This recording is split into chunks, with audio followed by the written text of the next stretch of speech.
George Zimmerman is in the news again because his MySpace page from 2005 has surfaced, and he says some pretty questionable things on his MySpace page. Now, there are two things that I take away from this story. One, George Zimmerman is a loathsome human being, and two, this is the first time in like nearly a decade somebody has done a story on MySpace. Yeah. So, isn't that incredible? Everyone who abandoned their MySpace page went back and said, "What's my password again? Which email address did I use so I can go check out George Zimmerman's page again now?" Yeah. It amazes me that MySpace still exists. It's been so irrelevant for so long. But anyway, the reason why I'm bringing this up is because there was, of course there are these George Zimmerman defenders who say like, you guys are saying he's white. He's not white, he's Mexican. Mm-hmm. Except he turns out to hate Mexicans. He says, "I don't miss driving around scared to hit Mexicans walking on the side of the street." Expletive, I don't know what the expletive was. "Wannabe thugs messing with people's cars when they ain't around. What are you proven that you can dent a car when no one's watching? Don't make you a man in my book." Okay, I hate reading like a snap after that. I hate reading quotes that are grammatically incorrect and have like spelling errors because I'm like, wait, what is he trying to say? Let me try to figure this out. Anyway, there was also another quote or comment on his MySpace page where he wrote, "Working 96 hours to get a decent paycheck, getting knives pulled on by you by every Mexican you run into." Damn. So, yeah, about that whole Mexican thing. He gets no respect. Well, this is the thing. I mean, this is, of course, in response to when people were talking about Trayvon Martin's page, and they said, "Oh, it looks like they're trying to disparage his character." We went into detail, countless number of shows on this.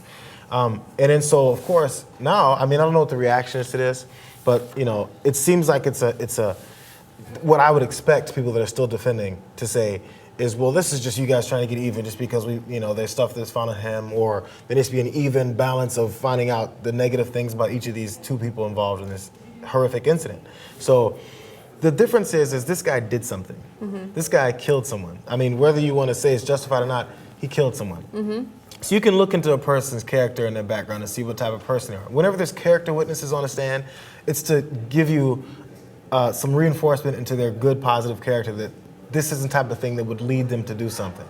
Now, with Trayvon Martin, there's no reason to look at anything that he did because no one's accusing him of doing anything. I mean, if you want to, that's going to be your problem. But he was the victim. Mm-hmm. And even if you can always say, there was even a point where people said the alleged killing. He's dead. It was a definite killing. Now, murder you can try and talk about.